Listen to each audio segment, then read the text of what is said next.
Madam Vice President, it is a pleasure to see you. Thank you. It's good to be back. You often speak about your focus on dealing with the root causes that force people to emigrate, corruption being one of them. How can you root out corruption when you're dealing with governments that have been accused of corruption? Well, Jose, to your point, that was one of probably the main topics of conversation that I raised in my travels.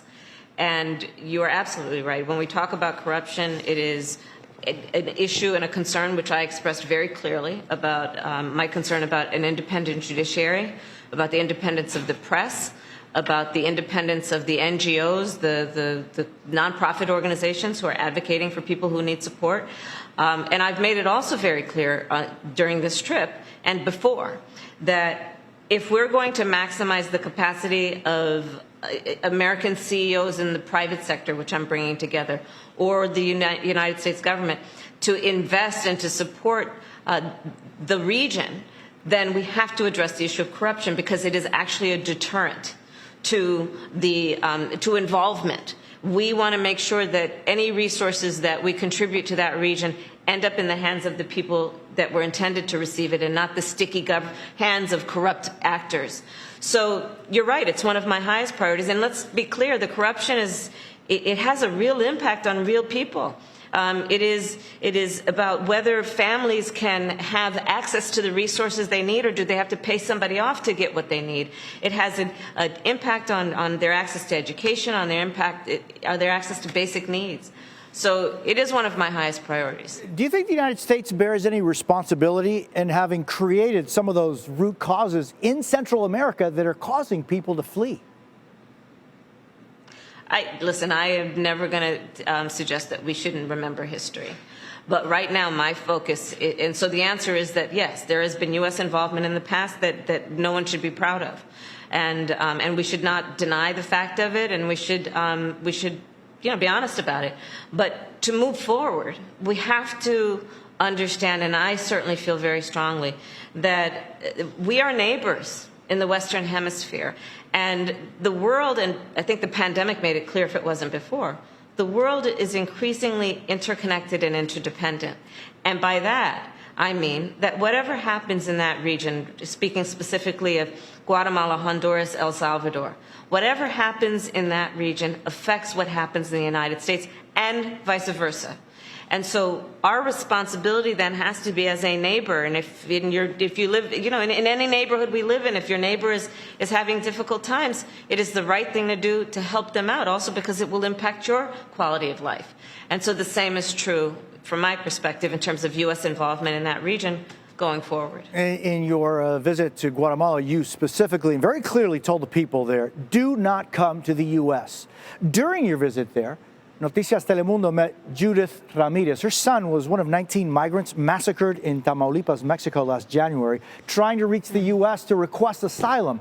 She directly asked you this: what would you do for your children if they were literally dying of hunger, facing indescribable violence, and insisting on heading north? Hunger and desperation, as you know, Madam Vice President, are not patient.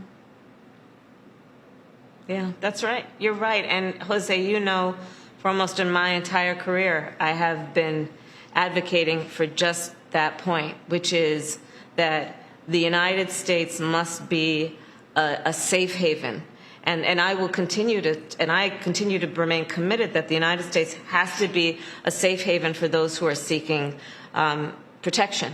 So that has not changed at all. And I feel very strongly about that. My entire career, my advocacy has been about saying that people who are fleeing harm should not be turned away. And I remain committed to that nothing has changed. When I spoke with Secretary Mayorkas on the 12th of February, he said that in a matter of weeks, you would have a system in place where people in their countries could request asylum in the U.S. That's 4 months ago. Whatever happened to that system? Well, actually, there is progress being made, and Secretary Mayorkas is actually traveling next week as a follow-up to my trip. We have established the first migrant resource center in Guatemala, so people can actually be processed within the country, and so that is happening with the plan that more will open in country so that people can be processed there. But Jose, remember, we are dealing with the sad reality that for 4 years under the previous administration, there was, I believe, an intentional deterioration of these systems. And so part of the work has to be to build it back up. And that's what we're in the process of doing. But opening the migrant resource centers has to be a high priority, and one has opened already in Guatemala, and more will come. 62% of migrants apprehended at the border in May were returned to Mexico under Title 42, which, as you know, was created under President Trump. Is Title 42 going to remain a vital aspect of your immigration policy on the border?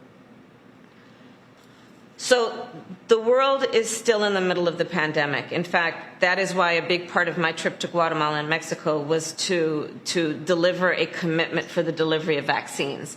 In Guatemala, almost 500,000 vaccines, and in Mexico, about 1.3 million, because the pandemic is still very much a big issue in many parts of the world. But I will also say that we have to make sure that the use of Title 42, as was intended, is not intended to be permanent. And I feel very strongly about that. But, you know, we have a lot of issues in terms of what the policies were before and what we need to do to fix the immigration system going forward. But Title 42 was never intended to be permanent. May was the busiest month along the Mexico border since you took office. 181,000 adult migrants and soaring numbers of people from outside Mexico and Central America. Is this concerning to you? I mean, this is my focus, as the president has asked me to focus on, is on the root causes. And I think that there is no question, you know, people have presented it as a problem at the border. And we have to address what people are fleeing and why they have arrived at the border, and that's about the root causes. And you know, depending on the country, there are a variety of reasons. As you and I know, people who emigrate, who come to the United States, come for a variety of reasons, and we have to understand that immigrants are not a monolith, and we have to see them and understand them, and then address the issues. One of the reasons that I took this trip is that if you're going to really understand why people do what they do, then you have to spend time with them. And that's why I went to Guatemala. That's also why I was in Mexico, which I believe must be a partner to the United States in dealing with these issues. So that is part of what I talked with President Lopez Obrador about. Are they a good partner? And in fact, we entered into a memorandum of understanding while I was there about Mexico's partnership with the United States in contributing to Central America and the issues that are causing people to emigrate. And so there is good work happening in the spirit of partnership. Vice President, the good news is that vaccines have made a huge impact here in the United States, yet vaccination rates among Black and Hispanic populations continue to lag behind. This according to the CDC. Why do you think that is? I think there are a variety of factors, and the most important point that I can make right now is that the vaccine will save your life. And, you know, everybody went through a year or more of fear and isolation, wearing masks, not going outside, wearing gloves, and then for those people who had to go to work, you know, exposing themselves to incredible risk and their families to incredible risk. And now we have a vaccine. And now we have a vaccine which can save people's lives and the lives of their family members. And it is a function of scientific research that has been going on for years and years and years. Every individual has the power to get the vaccine. It's free. To get the free vaccine and save their lives. Let's not let anyone take our power from us. And that's what I want to impress on people. It is a free vaccine. It is safe. It will save your life. And you have the power to do this. You know, some people don't like needles. Okay, I get that. You know, but it's a quick prick and it's over. You know, if that's the issue. But the bottom line is it will save your life. What's the one thing you've encountered as vice president that has surprised you the most?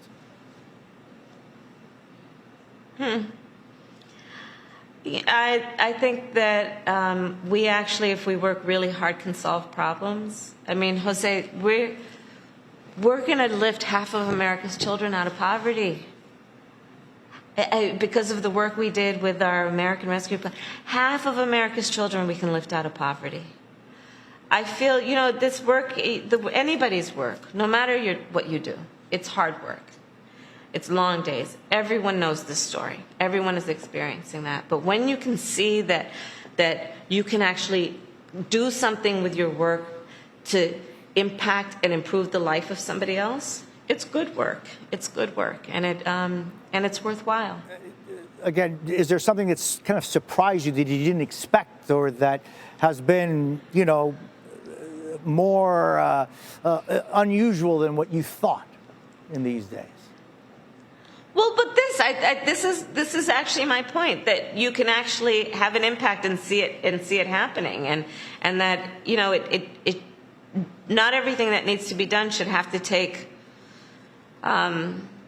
You should believe that things are possible, and that's being reinforced to me. What is surprising me? It is beautiful to see the number of people who, in the historic nature of what we're doing, see themselves in it and understand that they should never be burdened by others' limited expectation of who they are. They can do anything.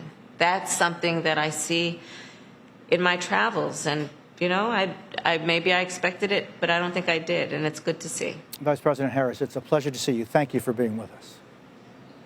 Thank you, Jose. Good to be with you. Thank you.